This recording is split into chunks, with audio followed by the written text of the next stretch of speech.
Tell me what happened. It's too hard. What is? All of it. Dixie, I'm begging you, come out here.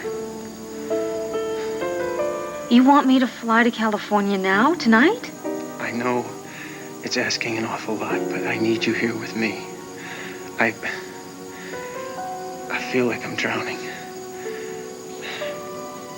Dixie, please say you'll come.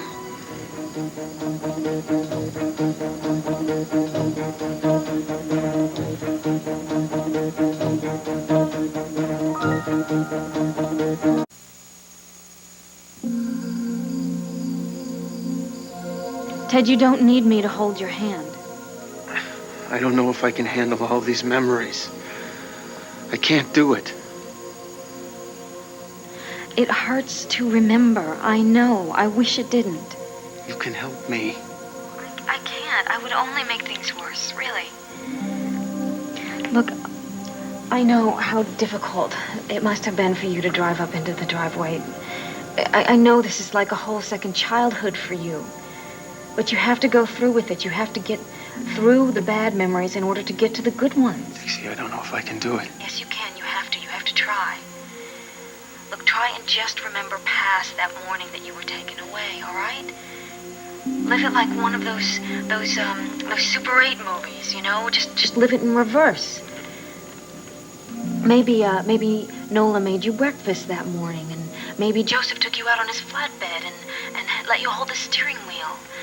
Maybe you woke up that morning in your own room, and the window was open, and the breeze was coming in on you, and the sun shining down. There's good things to remember. Now, I know that it's hard, but you have to go through with it. The memories will make you stronger. The house is yours, Ted. Every sight and every sound in that house, it belongs to you. You have 8 years of memories in that place. It's in the woodwork. It's in the furniture. It's in the smell of your dad's favorite pipe. And Nola's perfume. It's all there for you. And nobody can tell you that you don't know who you are because you're there, okay? You're home. Yeah. I guess you're right. I guess I just got spooked, huh? Yeah. Think of it. It's like, your life is like one of those postcards that gets lost in the mail and now suddenly it's come back to you. Okay? And every picture on the card is yours. It's your life. And it's there for you to look at, and you don't need me to read you the postcard. You can do that on your own. I can if you say I can. I know you can do it. I guess that's all I needed to hear. Right. Now you get a good night's sleep, okay? You just tuck yourself up. And if you have any problems or any worries, you just call me, okay? And I promise I will call you as soon as I know that the board meeting is over tomorrow. All right. Okay. You're gonna be fine. Yeah. Believe it. Well, I still wish you were here. It's gonna be okay. All right? Okay. Good night. Dixie. Yeah, I'm still here. Nothing. Thank you.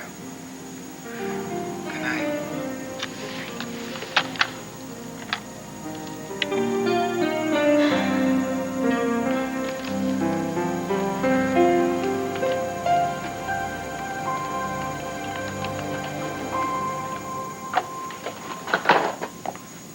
Well, long day. Listen. About me bolting up there on the hill, I know it's between you and your parents. Listen, I hope you're hungry. I heard Rosalie say something about preparing one of her specialties de la casa, which means there's going to be enough food to feed an army. Rosalie, she seems like she's been here forever. Just about. She's as good as a member of your family. My family.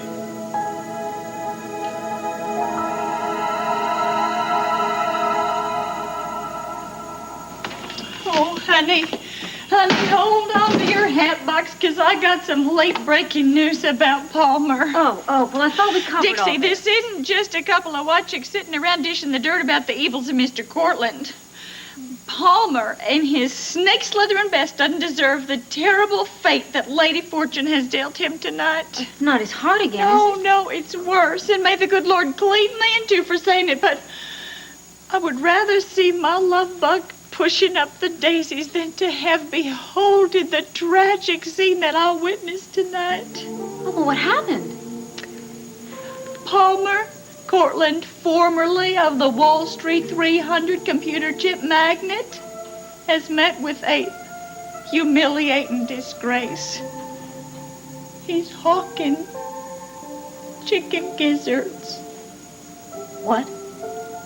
It's true. I saw it with my own eyes. My worser half, the father of my child, was there, complete with a little paper hat, taking orders and making change at the Cluck Cluck chicken shop.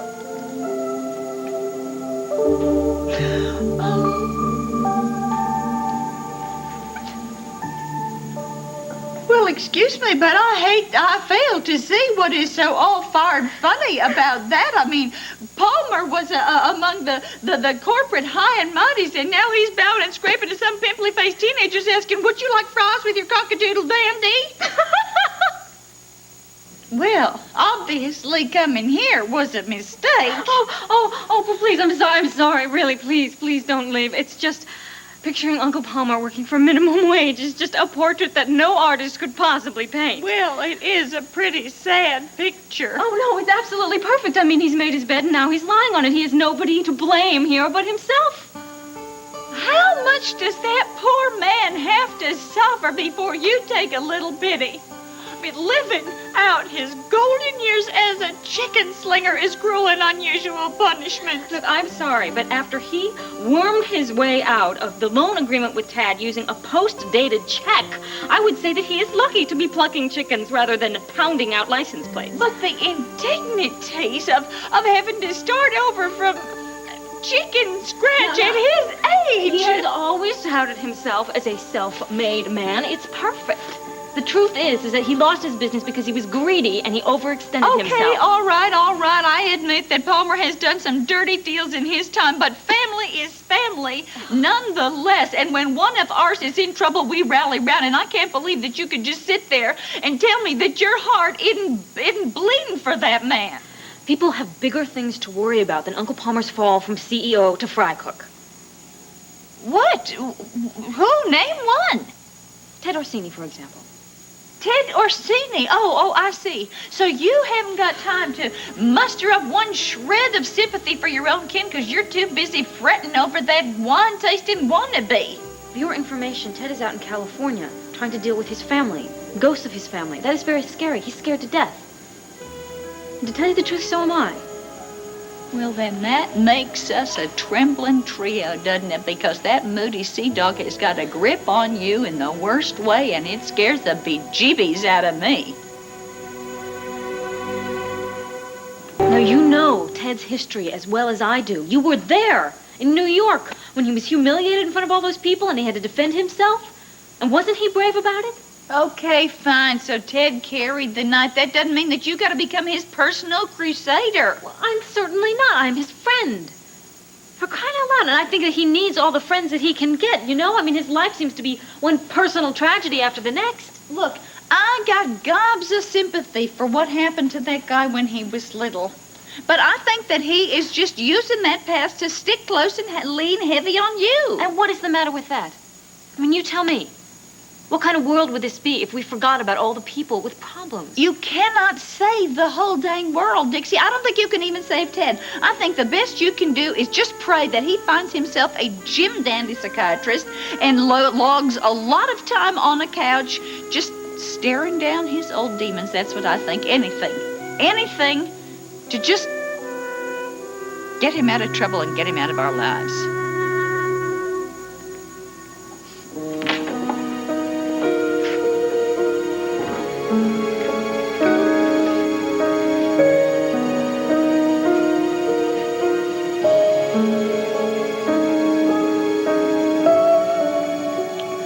guess I don't have to tell you whose room this was.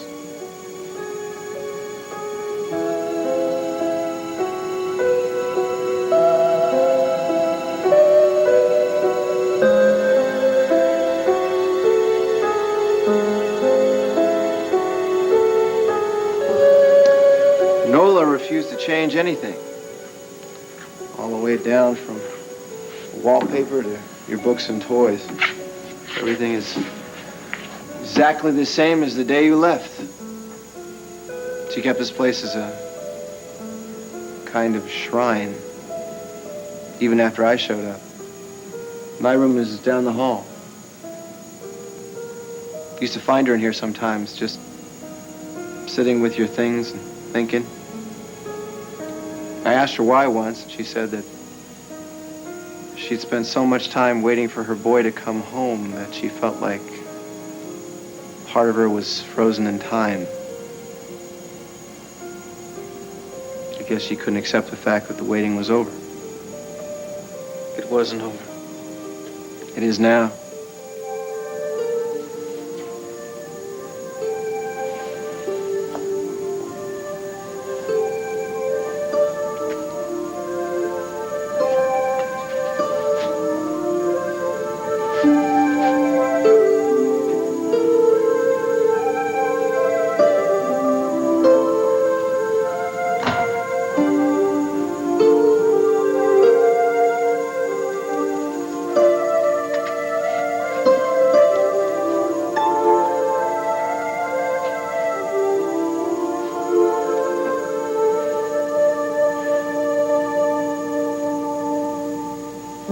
Have you thought about what you want to ask Santa for Christmas?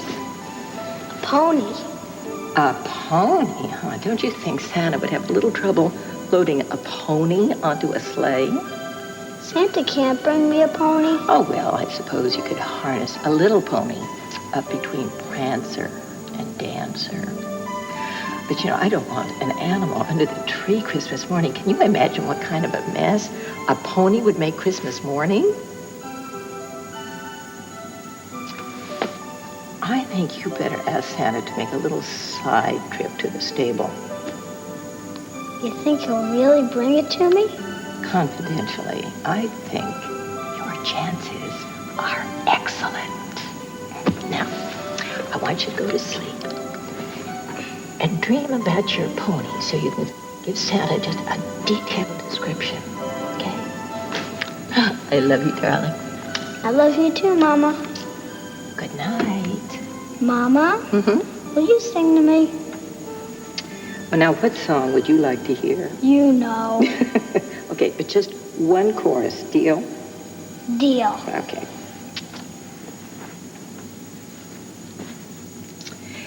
He always sings raggedy music to the cattle as he swings back and forth in his saddle on a horse, pretty good horse, at a syncopated gait. There is such a purty meter to the roar of his repeater.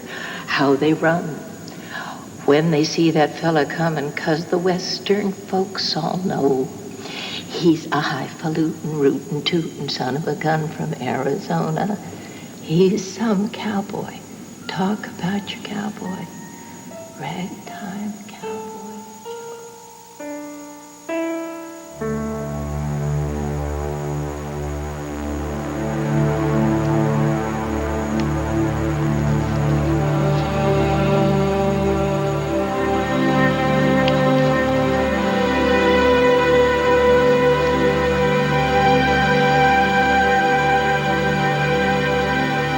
Look, helping this Ted person is like trying to fill a bottomless pit with a sieve. It's impossible. The more you give, the more he needs, and you're just going to end up getting burned the same way you did with Craig Lawson.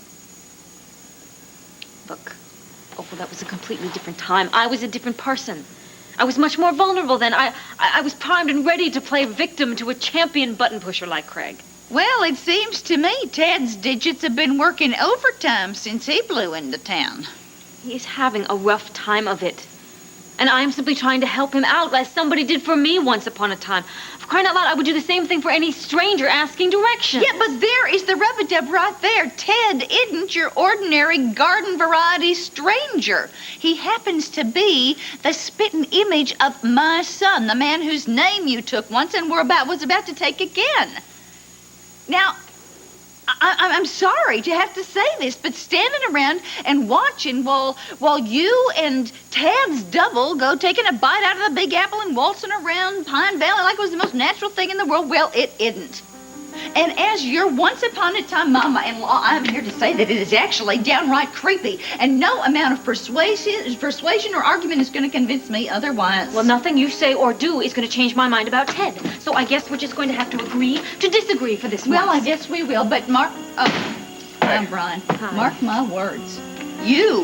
That guy is going to give you more trouble than a nest of hornets. Good night, Opal. Good night. Opal's still giving you a hard time, I see.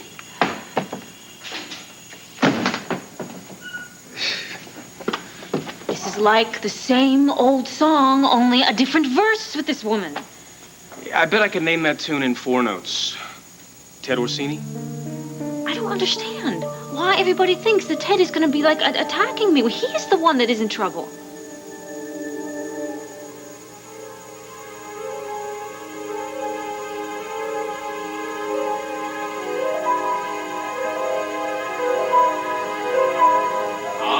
Option 3.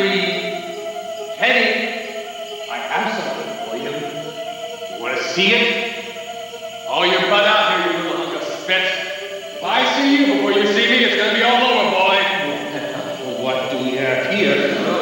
Finders keepers, losers weepers. Please, no! Don't you lose a finger, boy? I thought you'd lose us.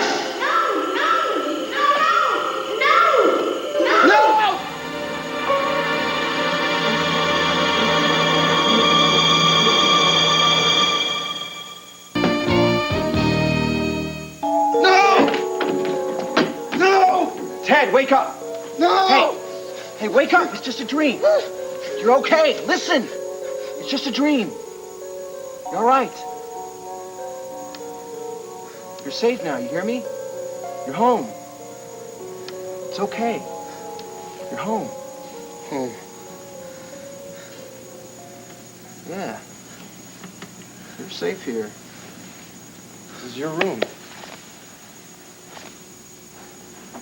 Oh. It was some dream. I'm still shaking.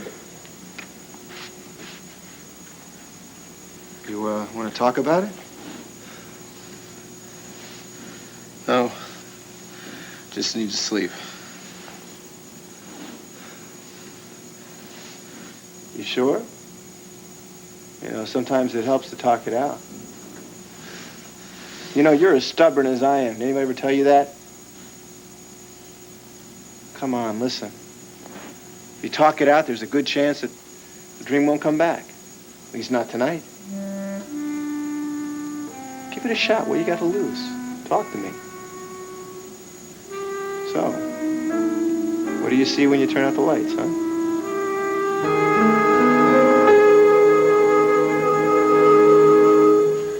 I just don't understand, you know? I don't understand why Opal thinks I'm going to take my life and put it into somebody else's hands again. So what is the deal with you and Orsini? Ted is like a little bird, you know, that sort of fell out of a nest. And he's alone and scared, and I feel for him. I'm trying to help him. You know, this time I'm trying to do the helping. Well, I hope he appreciates you. I think he does. And I know I certainly get a lot out of it. See him grow and get stronger. Yeah, I know what that's like. I know you do. It's great, you know, it's a great feeling. And I know he's going to be okay as soon as he deals with his past. That's what he's doing out there in Napa. I mean, he hasn't even been there since he was 8 years old. You can understand why he's scared and frightened. He called me and he asked me to come out there and be with him. Are you going to go? I don't know. I told him no, but now I'm having completely second thoughts. Look, I don't mean to butt in where I don't belong, but while you're making up your mind about this, maybe you should consider something. What's that? Maybe it's time to let this wounded bird test his own wings and let him fly solo. Well, that's completely how I feel. I just don't think Ted is ready for that. I know Ted would not have asked me to go unless he really needed me to be there, but I can think of other, more important reasons not to go. Yeah, like letting Ted work through this on his own. No, that's the easy part. The hard part is that I would be out there in the house with Tad. So I ask myself, am I really letting Ted fly solo, or am I just trying to avoid Tad? Well, Dixie, I wish I had the answers for you. But this is the new improved Dixie. The rescuer, not the rescuee. Now, you tell me, what would she do? She'd be there for a friend. I gave him my word that I would stand by him until he was ready to handle the vineyards on his own. I constantly tell him to try and stand up to his fears and conquer them. How can I give him that advice when I'm not even willing to take it myself? It's always the same. Into the dream. It's dark outside. I'm scared. I hear them coming, so I hide. Can't move, they'll see. Can't breathe, they'll hear. I'm scared. I feel sweat running down my back. They're laughing, calling to me like it's some kind of game and I'm it. And then the game's over. They win. They always win. See, that's when I wake up. Only that first time it wasn't a dream. They wouldn't let me call out. They wouldn't let me scream. Couldn't wake up.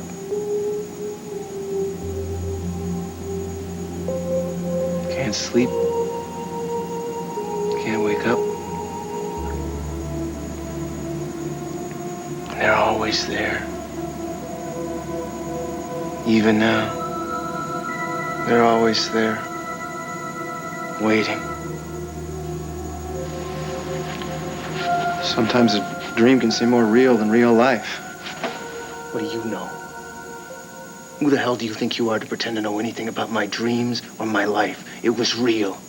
It happened to me. It happened to me, too. You know, in case Dixie didn't tell you, we more than just look alike. Let me tell you something, pal. You're not the only poor slob on the planet whose childhood is the stuff nightmares are made of. You heard Ted. Join the club. But let me give you a piece of advice. Feel it, deal with it, and get over it.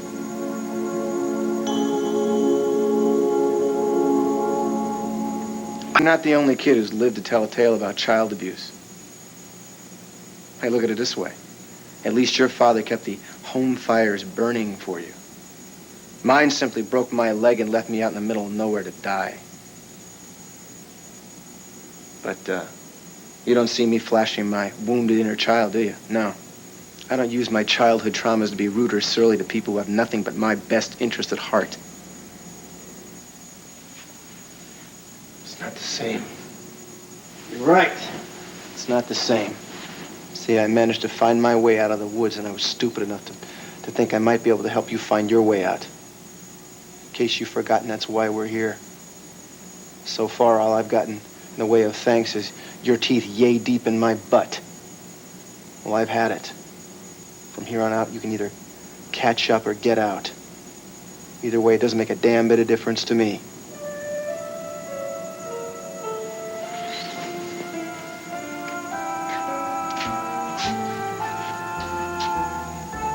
Sweet dreams, Ted.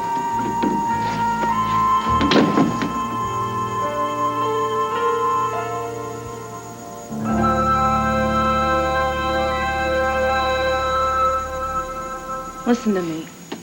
Ted's in trouble, and I'm going on about my feelings. Hey, don't beat yourself up on his account. Come on, you saved his life plenty of times, but that does not mean you have to be responsible for it for the rest of yours. Just do what you have to do and let the rest take care of itself. All right? Thank you. That makes a lot of sense. If you want to go, I'll take care of Junior for you. If you don't want to go, that's all right, too. There's no right or wrong here. Thanks, Brian. I think I'm just gonna sleep on it. What am I saying? Who am I kidding? Can you just wait a second?